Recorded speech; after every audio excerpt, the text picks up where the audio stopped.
열왕기하 14장 1절에서 16절까지 말씀 한 절씩 교독합니다. 이스라엘 왕 여호아스의 아들 요아스 제2년에 유다의 왕 요아스의 아들 아마샤가 왕이 되니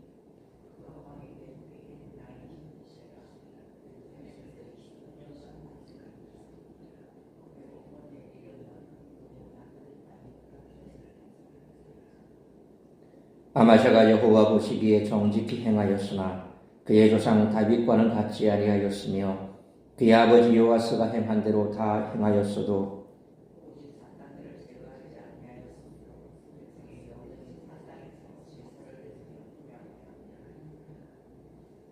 나라가 그의 손에 굳게 섬에 그의 부왕을 죽인 신복들을 죽였으나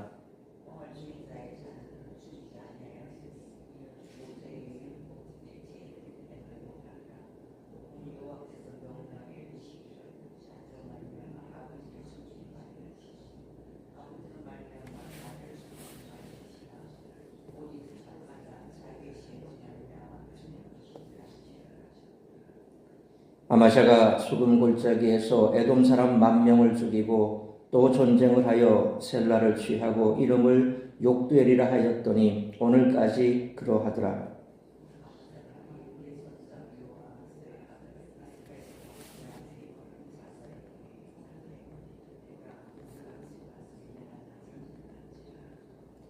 이스라엘의 왕 요아스가 유다의 왕 아마샤에게 사람을 보내 이르되 레바논 가시나무가 레바논 백향목에게 son가를 보내어 이르기를 내 딸을 내 아들에게 주어 아내로 삼게 하라 하였더니 레바논 들짐승이 지나가다가 그 가시나무를 짓밟았느니라.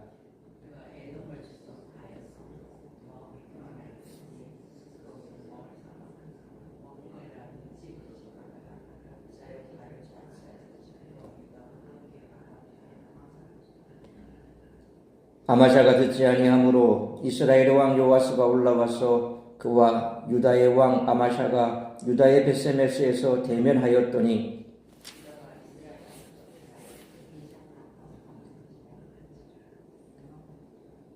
이스라엘 왕 요아스가 벳세메스에서 아하시아의 손자 요아스의 아들 유다 왕 아마샤를 사로잡고 예루살렘에 이르러 예루살렘 성벽을 에브라임 문에서부터 성 모퉁이 문까지 400규빗을 헐고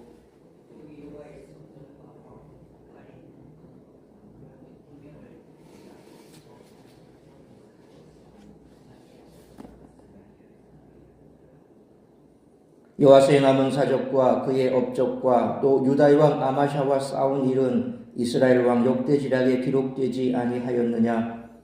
요아스가 그의 조상들과 함께 자매 이스라엘 왕들과 사마리아에 함께 장사되고 그의 아들 여로보암이 대신하여 왕이 되니라. 아멘. 오늘 본문은 유다의 왕 아마샤의 삶을 통해 신앙인에게 있는 삶의 다양한 측면을 고민하게 하고 이를 통해 우리들이 깨달아야 할 귀한 교훈을 줍니다. 아마샤에 대한 평가에는 긍정과 부정이 공존합니다. 그는 성공한 동시에 실패했습니다. 우리들은 신앙인으로 살아갈 때 자신이 어떤 본을 따를 것인지 그리고 어떻게 따를 것인지를 분명히 자각해야 합니다. 아마샤는 다윗의 본을 따라야 했습니다. 그러나 아버지 요아스를 따랐습니다. 요아스의 삶은 개혁가로서는 순조롭게 시작했으나 결국 신복에게 죽임을 당하는 비극으로 끝났습니다. 아마샤는 어떨까요? 왕위에 올랐을 때 그는 율법에 따라 아버지의 복수를 합니다. 그러나 그의 마지막은 이스라엘의 포로로 잡혀간 것입니다. 아버지의 삶과 닮았습니다. 그는 이와 대조적으로 다윗과 같은 삶을 살아야 했습니다. 오늘 본문은 아마샤를 다윗과 반복적으로 연결하지만 결국 그는 다윗이 될 수 없었다고 말합니다. 왜냐하면 교만했기 때문입니다. 그렇다면 우리들은 어떨까요? 누구를 본으로 삼으며 무엇을 표준으로 삼고 있습니까? 돈이 많은 사람입니까? 인기가 많고 인정받는 사람입니까? 아니면 신앙의 경륜이 오래되어 경건해 보이는 사람입니까? 우리가 기준으로 삼아야 할 것은 말씀이며 따라야 할 분은 예수 그리스도인 줄 믿습니다. 아마샤의 오만함은 예루살렘이 직접 공격받는 상황까지 초래하며 이는 결국 미래의 예루살렘이 외세에 정복당하는 사건의 복선이 됩니다. 혹시 아마샤가 본인이 실패한 원인인 교만함을 알았다면 더 큰 실패인 예루살렘의 정복을 막을 수 있지 않았을까요? 물론 일어나지 않은 상황에 관한 가정이기는 하지만 이는 우리들에게 교훈을 줍니다. 삶에서 마주하는 실패들을 영적 눈으로 평가하고 하나님 앞에 겸손히 나아가야 앞으로 다가올 더 큰 재난을 예방할 수 있다는 것을 늘 기억하며 살아가시기를 축원합니다. 유명한 고가의 물건과 비슷하게 만든 모조품을 우리는 짝퉁이라고 하지요. 나름 진품과 비슷한 품질을 가지는 경우도 있지만 모조품의 한계를 완전히 벗어날 수는 없습니다.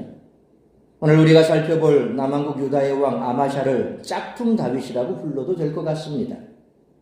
따라서 이런 아마샤를 통해 오늘 우리들이 깨달아야 할 것은 첫째로 1절로 7절 말씀처럼 성도는 중심이 하나님을 향하는 삶을 살아야 한다는 것입니다.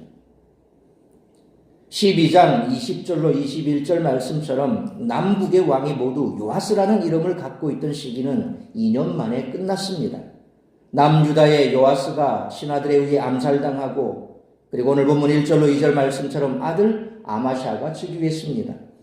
열왕기가 유다 왕을 평가하는 기준점은 다윗인데 아마샤는 3절 말씀처럼 애매한 평가를 받았습니다.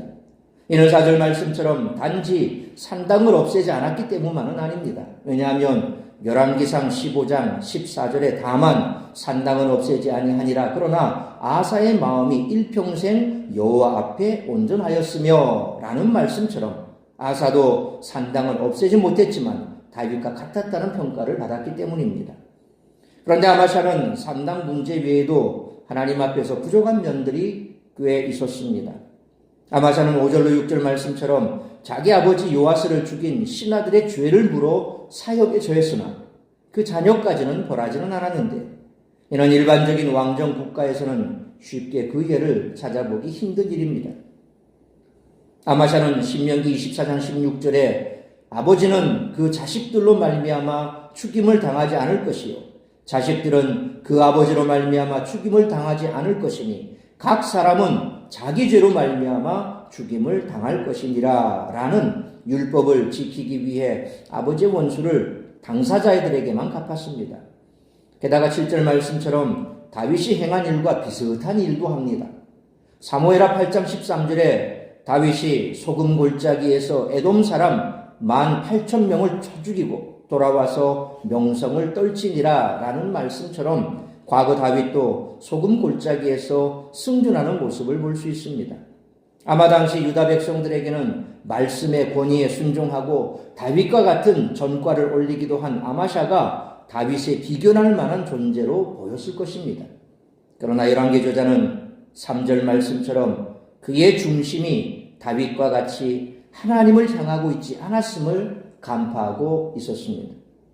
그러므로 인간의 눈으로 보기에는 대단해 보이고 하나님께 복을 받은 사람처럼 보일 수 있으나 결국 중요한 것은 하나님의 평가이므로 중심이 하나님을 향하는 삶을 살아가는 우리 모두가 되시기를 축원합니다. 두 번째로 8절로 16절 말씀처럼 성도는 항상 겸손히 하나님의 은혜를 구해야 한다는 것입니다. 역대하 25장 5절로 13절 말씀에 의하면 아마샤는 에돔과 전쟁을 준비할 때 북이스라엘의 용병 10만 명을 고용했다가 계약을 파기하고 다시 돌려보냈는데 에돔과의 전쟁이 끝난 후 그 용병들이 유다의 영토에서 노략질을 했다는 사실을 알게 되었습니다. 이에 아마샤는 8절 말씀처럼 북이스라엘 왕 요아스에게 선전포고를 합니다. 그러나 요아스는 9절 말씀처럼 아마샤를 레바논 가시나무라 비웃고 있습니다.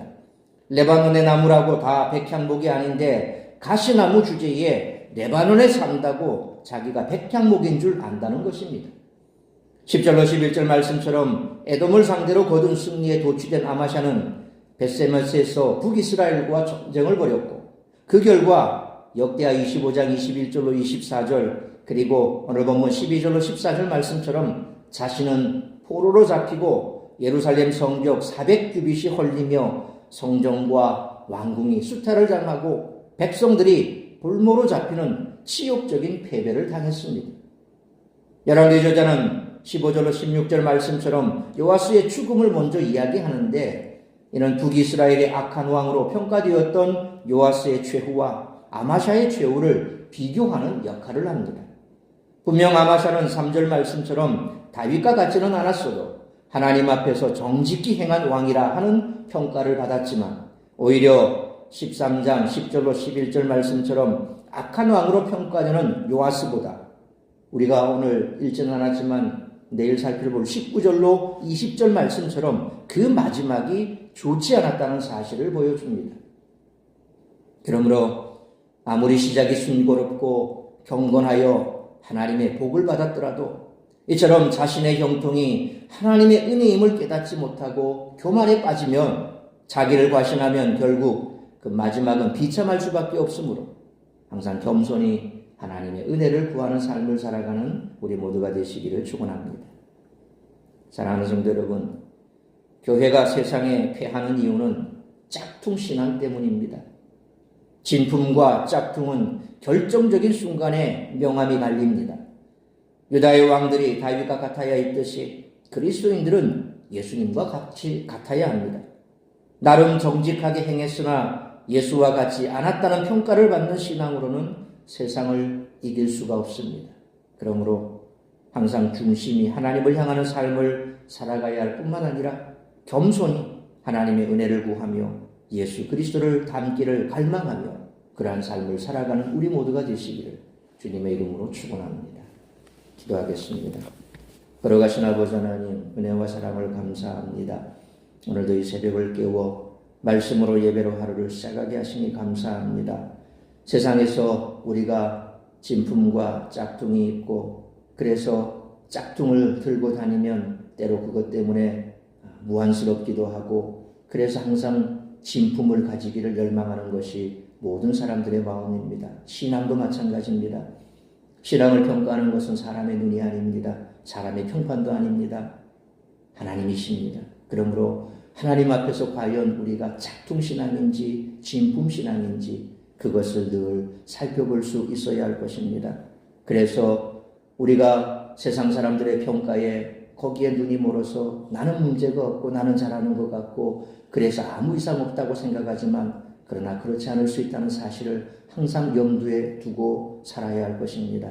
우리 자신을 돌아보면서 정말 우리가 예수님을 닮아가는 그런 삶을 살아가고 있는지 아니면 사람들의 눈에 좋게 보이기 위해서 사람 눈치만 보고 신앙생활하고 있지는 않은지 늘 살펴보면서 또한 우리가 하나님의 은혜를 잊어버리고 교만해지면 결국 진품신앙이 아닌 짝퉁신앙으로 변질될 수밖에 없다는 사실을 늘 기억하고 하나님의 은혜를 구하며 오늘도 나를 통하여 이루고자 하는 하나님의 뜻이 무엇인지 그 뜻을 이루기 위해 말씀 앞에서 하나님 앞에서의 삶을 살아가는 우리 모든 성도들이 될 수 있도록 인도하여 주시고 성령으로 충만케 하여 주옵소서. 이 모든 말씀 우리 주 예수 그리스도의 이름으로 기도하옵나이다. 아멘.